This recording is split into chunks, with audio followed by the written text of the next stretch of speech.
Good morning students. Welcome to the class. In the previous class we have completed up to the elements of database system. Okay. So in today's class we have discussed about the components of DBMS. Okay. Before we discuss about the components of DBMS, we have discussed about the features of database and characteristics of database. So let us discuss in detail. Okay. First is our features of database. It should be shareable among different users and applications. That means database is shareable among different users and applications. It should be valid or correct with respect to the real world entity that they represent. It should be protected from unauthorized access and be secured. Okay.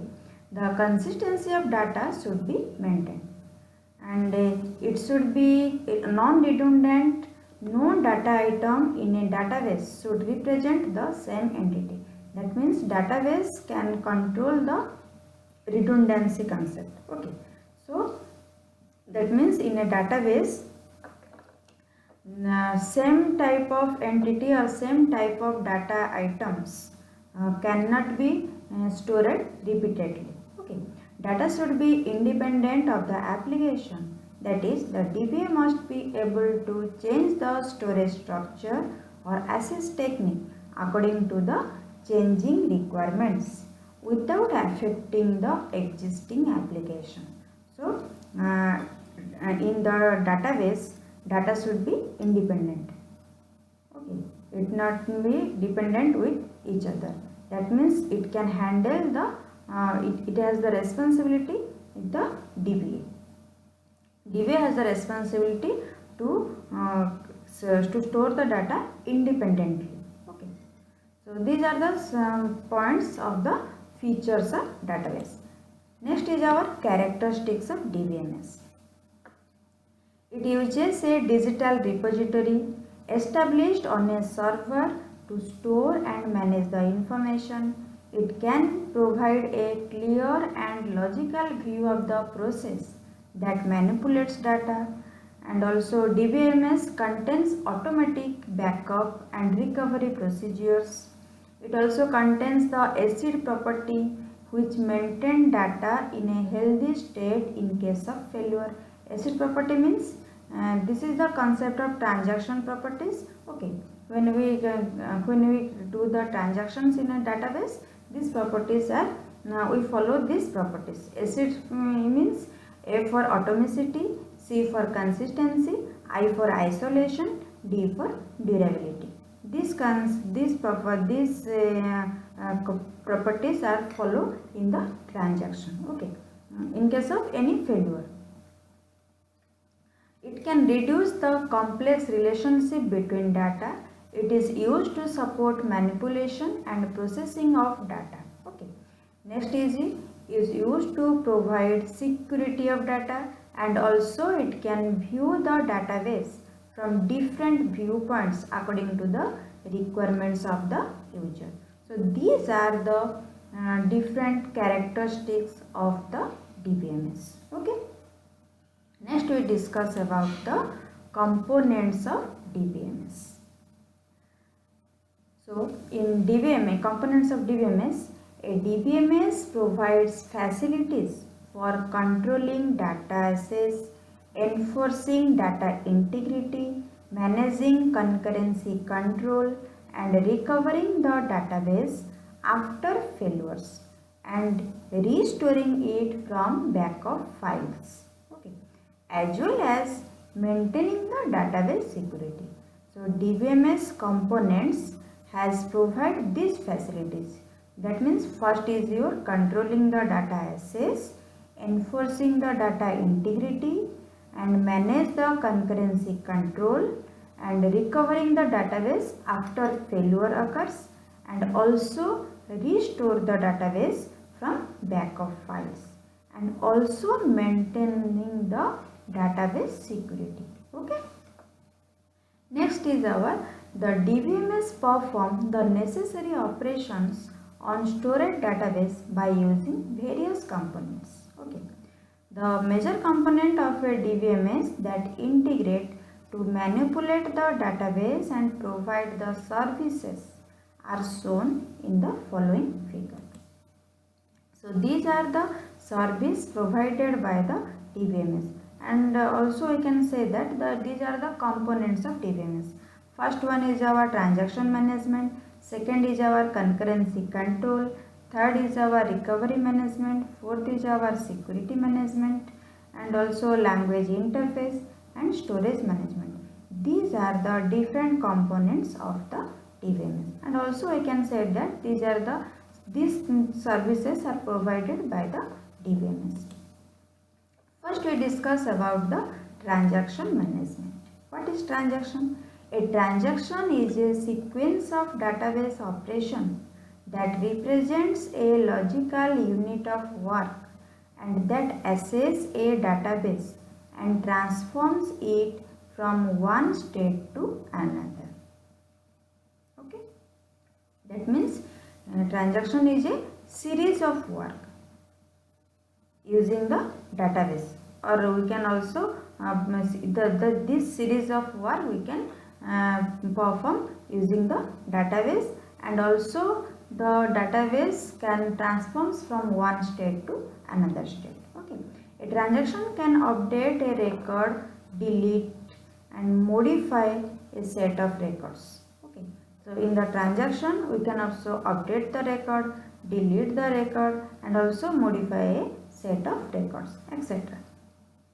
When the DBMS does a commit, the changes made by the transaction are made permanent. Okay, if you don't want to make the changes permanent, you can roll back the transaction and the database will remain in its original state. Okay, that means in the transaction, if you don't want to changes permanently, then you can roll back it. Simply you can roll back it, and that means the database is in its original state. Next is our concurrency control.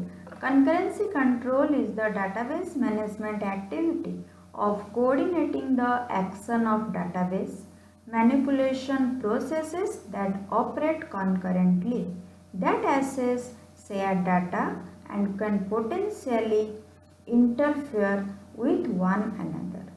The goal of the ideal concurrency management mechanism is to allow concurrency while maintaining the consistency of the stored data. Okay, so concurrency control mechanism is used for the to control the database using concurrently access the database. Okay. Next is our recovery management. The recovery management system in a database ensures that the aborted or failure transaction create no adverse effects on the database or the other transactions. Okay. Recovery mechanism in a DBMS makes sure that the database is returned to a consistent state after a transaction fails or aborts. Okay. So next is recovery is very much related to concurrency in the sense that the motto the more the currency, the more the currency, the more is the chance that an aborted transaction can affect many other transactions. So recovery management is used when the database or when the transactions are aborted or failed. Okay. In that case, we can use or it will be helpful to recover the database. Okay. Next is our security management. Security refers to the protection of data against unauthorized access. Security mechanism of a DBMS make sure that only authorized users are given access to the data in the database. Okay. Next is the level of access for each user and the operations that each user can perform on the data will be monitored and controlled by the DBMS depending on the access privileges of the users. Okay. So this is the concept of security management. Next is language interface. The DBMS provides supports languages used for the definition and manipulation of the data in the database. The data structure are created using the data definition language command, that means DDL command. Okay, DDL full form is data definition language command. Okay, and the data manipulation is done using the DML command, that means data manipulation language command. Okay, by providing the language support for data definition and manipulation, the DBMS creates an environment where the user can do their jobs without worrying about physical implementation. Okay, so this is the concept about language interface. Next is storage management. The DBMS provides a mechanism for management of permanent storage of the data. The internal schema defines how the data should be stored by the storage management mechanism, and the storage manager interface with the operating system to access the physical storage. So this is the concept of about storage management. Next is our data catalog management. Data catalog means data dictionary. So data dictionary is a system database that contains description of the data in the database. That means it will store the metadata. Metadata means the description of the data,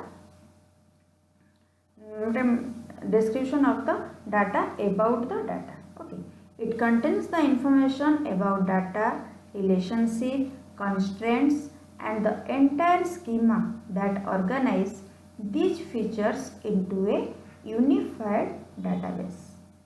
The data catalog can be queried to get information about the structure of the database. So this is the concept of about data catalog management. Okay. So that's all in this class. In this class we have covered about the features of database, characteristics of database, and components of database. Okay. Thank you.